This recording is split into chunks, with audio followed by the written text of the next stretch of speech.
আসসালামু আলাইকুম। এখানে একজন বোন জানতে চাচ্ছেন পুরুষ আর মহিলাদের জন্য নামাজ পড়ার নিয়মটা কি এক, আর হানাফি এবং শাফিদের নামাজের নিয়মে কি পার্থক্য? বোন, আপনি প্রশ্ন করলেন যে নামাজ পড়ার নিয়মটা পুরুষ আর মহিলাদের ক্ষেত্রে এক কিনা, শাফি আর হানাফির ক্ষেত্রে এক কিনা। আমাদের নবীজি মুহাম্মদ সাল্লাল্লাহু আলাইহি ওয়াসাল্লাম বলেছেন, এটা আছে সহিহ বুখারীতে খণ্ড নম্বর 1।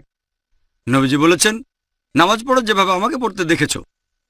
নবীজি এটা বলেননি যে মহিলারা একভাবে নামাজ পড়বে, পুরুষরা আরেকভাবে নামাজ পড়বে। আরেকটা হাদিস, এটা হচ্ছে সহিহ বুখারী খণ্ড 1 বুক অব সালাহ, যে সাহাবিয়াগণ পুরুষদের মতো করে নামাজ পড়তেন।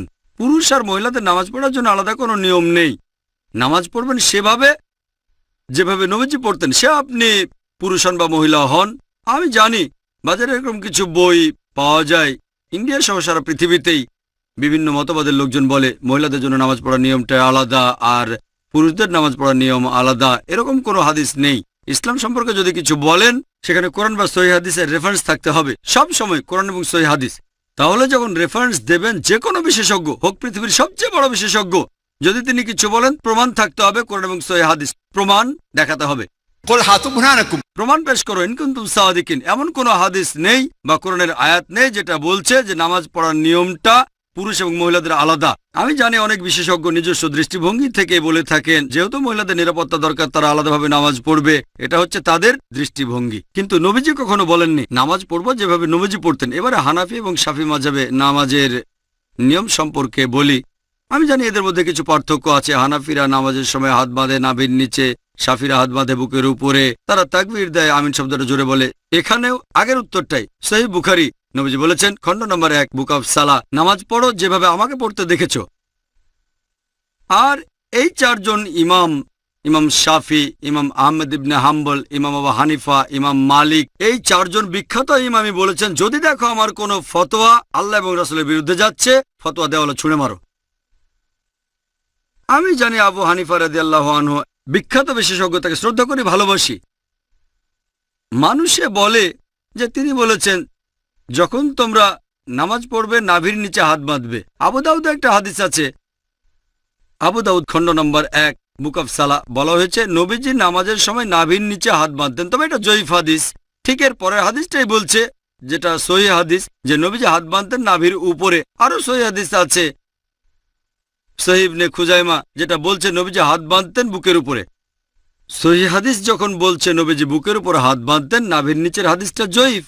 তাহলে নামাজ পড়ার সঠিক নিয়ম বুকের উপর হাত বাঁধা। তার মানে এই না যে ইমাম শাফির সব কথা ঠিক অথবা ইমাম আবু হানিফা তারা দুজনেই শান্তিতে থাকুন, তিনি ভুল। এরা সবাই বিখ্যাত বিশেষজ্ঞ, তাদের শ্রদ্ধা করি, তারা মহান আলেম। তবে আমরা বুঝতে পারছি না যে সেই সময়ে সব হাদিসই লিপিবদ্ধ হয়নি। আমাদের নবীজির জীবদ্দশায় কোরআন লিপিবদ্ধ হয়েছিল, এটা নিয়ে কোনো সন্দেহ নেই, নবীজির নিজস্ব তত্ত্বাবধানে। তবে হাদিস লিপিবদ্ধ করা হয়েছে নবীজির ইন্তেকালের 50 বছর পর, 100 বছর পর বা 150 বছর পরে। এই বিশেষজ্ঞগণ অনেক আগে এসেছেন। আর যেহেতু তাদের কাছে সবগুলো সহিহ হাদিস ছিল না, তারা তখন যে ফতোয়া দিয়েছেন সেগুলো তাদের তখনকার জ্ঞানের ভিত্তিতে। আমি বলবো না ইমাম আবু হানিফা রাদিয়াল্লাহু আনহু ভুল করেছেন, আমি বলবো এই সহিহ হাদিসটা ওনার কাছে পৌঁছায়নি। হতে পারে যে জয়ীফ হাদিসটা তার কাছে পৌঁছেছিল আর সেজন্য তিনি বলেছেন হাত বাঁধবে নাভির নিচে। সহিহ হাদিস হয়তো ইমাম শাফির কাছে পৌঁছেছিল, তিনি বললেন হাত বাঁধবে বুকের উপরে। আবারও সহিহ বুখারী বলছে খণ্ড নম্বর 1 বুক অব সালাহ যে তাকবীর দিতে হবে। তাকবীর নবীজি বলেছেন, এমন না যে ইমাম শাফি বলেছেন তাই আমি এটা মেনে চলছি, কারণ আমার নবীজি বলেছেন। তারপর অজুর বেলায় কোরআনের একটা আয়াত আছে সূরা মাইদা অধ্যায় নম্বর 5, বলা হয়েছে কোন মহিলাকে স্পর্শ করলে অজু ভেঙে যায়। আরবি শব্দটা মাসা, মূল শব্দ লামাসা, মানে স্পর্শ করা। ইমাম শাফি রাদিয়াল্লাহু আনহুর মতে তিনি বলেছেন কোন মহিলাকে স্পর্শ করলে অজু ভেঙে যায়। ইমাম আবু হানিফা বলেছেন যদি কোনো মহিলাকে স্পর্শ করে কোনো পুরুষ অজু অবস্থায় তাহলে অজু ভাঙে না। এখন কোরআনের আরবি শব্দটা হচ্ছে লামাসা, মহিলাকে স্পর্শ করলে অজু ভেঙে যায়। তবে মাসা শব্দটার অর্থ দুটো, একটা হচ্ছে সহবাস করা, আরেকটা হচ্ছে স্পর্শ করা। ইমাম শাফি রাদিয়াল্লাহু আনহু তিনি বলেছেন এটা স্পর্শ করা। ইমাম আবু হানিফা তিনি ধরে নিয়েছেন সহবাস করা। এখানে তাদের মতটা আলাদা। তবে যদি সুন্নান আবু দাউদ পড়েন খণ্ড নম্বর 1, এখানে বলা হয়েছে যে হযরত আয়েশা রাদিয়াল্লাহু আনহা নবীজি অজু থাকা অবস্থায় তাকে চুমু দিলেন, তারপর নবীজি আবার অজু না করে নামাজ পড়তে চলে গেলেন। আরেকটা হাদিস আছে সহিহ বুখারীতে বুক অব সালাহ খণ্ড নম্বর 1, হযরত আয়েশা ঘুমাচ্ছিলেন, নবীজি তার পা সরিয়ে নামাজ পড়লেন। এটাই প্রমাণ করে যে স্পর্শ করলে অজু ভেঙে যায় না। এখানে আবু হানিফা রাদিয়াল্লাহু আনহু ঠিক বলেছেন, আর ইমাম শাফি, আমি বলবো না তিনি ভুল করেছেন ইচ্ছাকৃতভাবে, হাদিসটা ওনার কাছে পৌঁছায়নি। সবাই বিখ্যাত বিশেষজ্ঞ, আর তারা বলেছেন দেখো যদি আমার কোনো ফতোয়া আল্লাহ এবং রাসূলের বিরুদ্ধে যাচ্ছে, তোমরা আমার ফতোয়া দেওয়ালে ছুঁড়ে মারো। আমি তাই বলবো, আমি একজন পাক্কা হানাফি। আমি ডক্টর জাকির নায়েক একজন পাক্কা হানাফি। কেন? আবু হানিফা ফতোয়া দিয়েছেন নাভির নিচে হাত বাঁধবে নামাজ পড়ার সময়, কিন্তু সহিহ হাদিস বলছে বুকের উপরে। তাই আমি নামাজের সময় হাত বাঁধি বুকের উপরে, আমি একজন পাক্কা হানাফি। ইমাম শাফি বলেছেন যদি দেখো আমার কোনো ফতোয়া আল্লাহ এবং রাসূলের বিরুদ্ধে যাচ্ছে, সেটা দেওয়ালে ছুঁড়ে মারো। ইমাম শাফি বলেছেন অজু অবস্থায় কোনো মহিলাকে স্পর্শ করলে অজু ভেঙে যায়, কিন্তু সহিহ হাদিস বলছে অজু ভেঙে যায় না। তাহলে কোনো মহিলাকে অনিচ্ছাকৃতভাবে স্পর্শ করলে অজু ভেঙে যায় না। যেহেতু আমি ইমাম শাফির ফতোয়া দেওয়ালে ছুঁড়ে মেরেছি, তিনিই বলেছেন আমি একজন পাক্কা শাফি। আমি পাক্কা হানাফি, পাক্কা শাফি, আমি পাক্কা হামলি, এছাড়া পাক্কা মালিকি। পাক্কা মানে খাঁটি। আমি মেনে চলি 100%, অন্যরা মানে হয়তো 80 বা 90%, অথবা আবু হানিফার 60%। আমি পুরোপুরি মেনে চলি। এই চারজন ইমামই বলেছেন যদি দেখো আমার কোনো ফতোয়া আল্লাহ এবং রাসূলের বিরুদ্ধে যাচ্ছে, ফতোয়া দেওয়ালে ছুঁড়ে মারো। এই চারজন ইমামই বিখ্যাত বিশেষজ্ঞ, তাদের শ্রদ্ধা করি। তবে আমাদের বুঝতে হবে সব হাদিস তখনও লিপিবদ্ধ হয়নি। এখন সবকিছু আমাদের হাতের নাগালে, সিডি রোমে পাবেন, বইয়ে পাবেন, অ্যাভেলেবল। তখনকার দিনে ছিল পর্যাপ্ত তথ্যের অভাব। যেমন ধরেন আমার ভাই একজন ডাক্তার, আর কোপার্নিকাস একজন বিখ্যাত বিজ্ঞানী ছিলেন।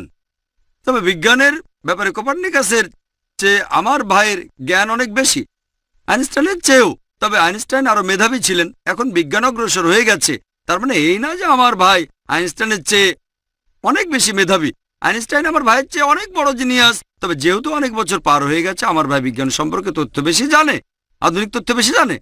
তবে বেশি মেধাবী আইনস্টাইন, আইজাক নিউটন বা কোপার্নিকাস। যেহেতু বিজ্ঞান অগ্রসর হয়েছে, তাই আমরা একটু বেশি তথ্য জানি।